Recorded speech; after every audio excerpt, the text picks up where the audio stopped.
iman. Begitupun Isra wal Mi'raj Nabiyuna Muhammad sallallahu alaihi wasallam. Yang undang Allah. Kalau saya kan yang undang Pak Kiai. Dijemput pakai kendaraan buruk. Saya datang sendiri. Disambut panitianya. Ketua panitianya malaikat Jibril. Jenderalnya malaikat. Ini siapa ketua panitianya? Halo? Kepala desa ada ya? Kepala desa ada, biar enak kitanya. Kalau Pak Kiai takut kualat. Ketuanya kepala desa. Ngejemput ngedampingin juga kagak. Betul? Kalau zaman sekarang dijemputnya pakai Alphard, Lamborghini, Ferrari. Emang pernah lihat loh? Pernah masuk ke dalamnya? Sarwa aing enggak. Dijemput kendaraan istimewa yang mengundang Allah, yang pakai pendampingnya jenderalnya malaikat. Panitianya seksi konsumsi, seksi dakwahnya, semua para anbiya dan rasul ditunggu di Masjidil Aqsa. Jadi acaranya di Masjidil Aqsa tuh hari. Diundang makannya di Sidratil tuh. Kalau di sini kok dikasih makannya di mana? Palingan sekretariat. Kan? Ini diundang, asupan makanannya apa? Rahmatnya Allah, kasih sayangnya Allah. Saat malaikat Jibril membawa Nabi sampai ke Masjidil Aqsa, semua para anbiya dan rasul bertanya-tanya, "Ya Jibril, siapa ini orang?" Nabi Adam nanya, dijawab sama malaikat Jibril, "Wahai Adam, tidakkah engkau mengetahui engkau disebabkan diciptanya engkau karena manusia ini?" Siapa dia? Dia adalah Muhammad sallallahu alaihi wasallam.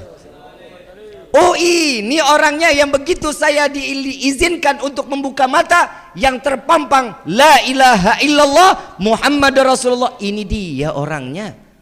Nabi Musa nanya lagi, malaikat Jibril, ini siapa? Ini Rasulullah. Oh, ini nih berkat nama dia nih saya diselamatin dari kejaran Fir'aun. Allah buka lautan berkah nama manusia ini. Dan di dalam riwayat Said Muhammad bin Alwi Al-Maliki, beliau mengatakan, jika seluruh anbiya dan rasul tidak dapat memandang wajah Nabi, maka dari itu Nabi dan Rasul tidak akan dimasukkan ke dalam surganya Allah. Karena memandang wajah Nabi dijumpakan oleh Allah di Masjidil Aqsa, maka anbiya dan mursalin wajib masuk ke dalam surganya Allah. Wajahnya Nabi membawa satu keuntungan untuk para anbiya dan rasul. Sekarang siapa?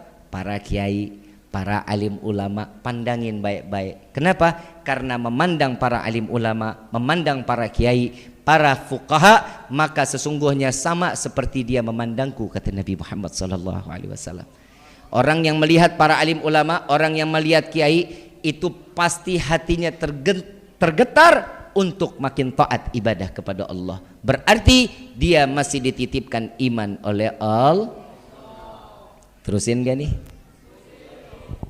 Begitu sampainya di Rafrafil Ahbar, malaikat Jibril sudah mulai agak mundur. Ayo ikut, kata Nabi. Kata malaikat Jibril, tapi cuman sampai ujung aja ya Rasulullah. Hamba nggak bisa ikutan masuk. Sampainya ke Sidratil Muntaha, Nabi melangkahkan, malaikat Jibril tambah mundur. Ditanya, wahai Jibril, engkau menemaniku perjalanan dari mulai dunia sampai ke Sidratil Muntaha, sekarang kau tinggalkan aku. Malu. Nabi Muhammad ingin berjumpa dengan Allah, malu. Yang undang Allah, tapi Nabi tahu diri bahwa dia seorang hamba, tidak pantas berjumpa dengan Allah dengan keseleborannya. Kita mau ketemu Allah, datang ke masjid cuman pakai kaos oblong, pakai kain bolong, dilihat remang-remang. Ibu mau kena dicuci setahun sekali, perjumpaan hamba kepada Allah saat kita sholat. Saat kita sholat itulah perjumpaan antara kita dengan Allah, bertatapan langsung dengan Allah. Kenapa kita tidak bisa melihat Allah? Karena dosa kita banyak. Apalagi perempuan noh, istri sama suami galak banget, melotot matanya. Colok pak kalau ada istri yang begitu. Bu, ibu boleh punya sorga di bawah telapak kaki, tapi ingat ibu kan nggak bisa masuk sorga lewat kaki. Bisa nggak? Kecuali pintu Doraemon. Sorgaan kan begitu ya. Ibu bisa masuk ke dalam surga, kuncinya ada sama siapa? Suami. Jadi ibu bisa masuk surga kecuali dikasih kuncinya daripada suami. Ayuhal hadirun jamaah rahimakumullah. Peristiwa yang dilanjutkan oleh Nabi Muhammad SAW saat Nabi ingin sampainya berjumpa dengan Allah sebelum hijabnya diangkat 70.000 hijab. Allah memiliki 70.000 hijab. Allah saat ingin mencabut hijab pertama, Nabi Muhammad ingat peristiwa Nabi Musa saat dimana Nabi Musa ngerengek minta kepada Allah untuk berjumpa. Ya Allah, bukankah engkau anggap sebagai Rasul? Aku dititipkan firman-Mu untuk disampaikan kepada umat, tapi kenapa engkau menitipkan lewat perantara malaikat Jibril maksudnya? Jika engkau betul Tuhanku, maka berikan langsung kepadaku. Apa jawaban Allah? Ya Musa, engkau tidak akan sanggup. Minta ngerengek. Tahu nggak Nabi Musa ngerengek sama Allah itu berapa puluh tahun? Minta ingin ketemu berapa puluh tahun? 40 tahun minta sama Allah nggak dijawab, nggak dikasih. Tapi tatkala di saat Allah memberikan waktu, ya Musa naik ke atas bukit Tursina, engkau akan berjumpa dengan zatku, kata Allah. Lari Nabi Musa girang. Saat ingin naik di stop sama Allah. Musa, tahan dulu, jangan naik, buka dulu sandalmu. Bukit ini akan menjadi suci karena pertemuan zatku dengan dirimu. Naik ke atas bukit aja disuruh buka sendal. Ke atas bukit. Tatkala saat Allah membuka hijabnya satu, bukit Tursina hancur menjadi butiran debu dan Nabi Musa terhempas dalam keadaan pingsan cukup lama. Saat terbangun Nabi Allah Musa, wajahnya terhempas daripada cahayanya Allah. Salah satu umat Nabi Musa alaihi salatu wassalam memandang wajah Nabi Musa seketika buta, dibutakan oleh Allah. Kenapa? Karena tidak tahan memandang cahayanya Allah yang terbias ada di wajah Nabi Allah Musa alaihi salatu wassalam.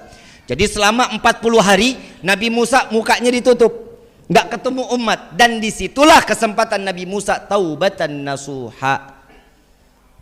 Nabi Muhammad ingat peristiwa Nabi Musa belum masuk, Nabi buka sendal dulu. Kalau kita kan masuk rumah orang pakai akhlak. Masuk rumah orang, assalamualaikum, ada orangnya buka pintu, kan copot sendal. Kan begitu, itu sunnah. Tapi ini saat Allah mengundang Nabi, Nabi tahu diri bahwa dia ini tamu. Saat dia masuk, dibuka sandalnya, di stop juga sama Allah. Ya Muhammad, jangan kau buka sandalmu, injak-injak langitku ini, karena langit ini minta diinjak-injak oleh sandalmu. Sallu ala Nabi Muhammad. Begitu masuk Nabi Musa, Nabi sallallahu alaihi wasallam, malaikat Jibril geleng-geleng. Cemburu malaikat Jibril. Malaikat Jibril yang dititipkan firman yang disampaikan kepada Nabi. Tapi Nabi lenggang masuk berjumpa dengan Allah, hijab demi hijab diangkat oleh Allah. Kata Nabi Muhammad, Jibril, jika engkau hancur, jika engkau tidak dapat berjumpa dengan Allah, bagaimana denganku? Bukankah engkau diciptakan dari cahaya? Apa jawaban daripada malaikat Jibril? Ya Rasulullah, sesungguhnya aku betul diciptakan dengan cahaya, namun bukan cahayanya Allah Subhanahu wa taala. Bagaimana denganku wahai Jibril? Demi Allah, sesungguhnya engkau diciptakan dari setengah cahayanya Allah Subhanahu. Tuh lihat. Kita di dalam riwayat kan ada ya, Nabi kalau jalan tengah hari, ada matahari, awan naungin. Betul ya? Ini dibikin film loh Pak. Ini dibikin film Dragon Ball. Awan apa namanya? Ah tuh. Ini ada, dibikin dipelintir sama orang Yahudi. Nabi Muhammad tiap jalan siang, matahari ketutup sama awan. Emang maksudnya apa? Nabi takut hitam? Nabi takut keringetan? Enggak.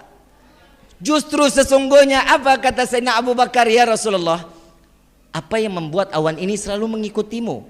Jawaban Nabi, wallahi, demi Allah yang nyawaku ada di dalam genggamannya, jika awan ini tersingkir, aku berhadapan langsung dengan matahari, maka matahari akan hancur, tidak tahan menerima cahayaku, kata Nabi Muhammad sallallahu alaihi wasallam. Ala Nabi Muhammad. Dan di saat Nabi membuka sandal, disuruh stop, suruh injak-injak. Saat Nabi masuk mengucapkan apa? At-tahiyatul mubarakatus salawatut thayyibah. Dijawab oleh Allah, assalamu alayka ayyuhan nabiyyu wa rahmatullahi. Tuh, Allah memberikan satu sanjungan kepada Nabi Muhammad sallallahu alaihi wasallam. Disanjung Nabi. Kalau kita disanjung, nih contoh, Pak Kades awet muda, Habib mah bisa aja. Itu jawabannya pasti. Kan begitu. Kita bilang lagi, Neng, kok makin hari makin cantik. Pasti ada begitu jawabannya. Kalau kita kan digitu-gituin kan kepedean, kegeeran. Tapi Allah memuji, disampaikan salam oleh Nabi, Nabi disampaikan pujian oleh Allah, lalu Allah tidak tinggal diam. Nabi Muhammad menyampaikan sanjungan kembali kepada Allah. Assalamu alayna wa ala ibadillah. Tuh lihat, disanjung, makin ditinggikan Allah. 2 kali diangkat derajatnya, 2 kali diagungkan, 2 kali dimuliakan zatnya Allah, bahwa Nabi tahu dirinya seorang hamba. Kalau kita kan beda, nyanjung orang kalau mau minjem duit, betul nggak? Makasih. Dari mana? Sepatunya kinclong. Udah lama tinggal di sini. Iya, baik, alhamdulillah. Bisa aja, makasih. Ada perlu apa ya? Ini pinjam duit 50.000 Nyanjung dulu karena ada urusan. Tapi kalau Nabi enggak ada urusan, diundang, disanjung balik. Saat itu Nabi sujud kepada Allah. Selesai salam Nabi sujud, Pak. Bu, Nabi sujud. Saat Nabi sujud, Allah memerintahkan, ya Muhammad, angkat kepalamu wahai kekasihku. Diangkat oleh Nabi. Nabi sujud lagi. Ya Muhammad, angkat kepalamu wahai kekasihku. Diangkat lagi oleh Nabi. Sujud lagi yang ketiga. Ya Muhammad, angkat kepalamu, minta apa yang kau inginkan wahai Muhammad. Apa jawaban Nabi SAW? Simak baik-baik. Saat Allah memerintahkan, ya Muhammad, angkat kepalamu, apa yang kau inginkan wahai kekasihku, maka akan aku kabulkan. Nabi mengangkat kepala dan mengucapkan, Allahumma gfir umat Muhammad. Ya Allah, ampuni dosa umat Muhammad. Bukan rezeki yang diminta, bukan surga yang diminta, melainkan Allah ampuni dosa apapun yang ditempel oleh umat Nabi Muhammad. Kalau kita minta doa kepada Allah, apa Pak? Apa yang kita minta kepada Allah? Yang pertama, minta rezeki banyak. Untuk apa rezeki kita banyak-banyak? Buat maksiat? Iya. Kalau sekarang biar bisa sedekah, bohong. Karena sekarang nggak kelihatan duitnya. Coba kalau udah kelihatan duit, Allahumma ini hari doa kita dikabulin. Bapak pulang, ibu pulang, lihat masuk kamar isinya duit semua. Amin. Lu dikasih doa malah bilang males, amin lu mah.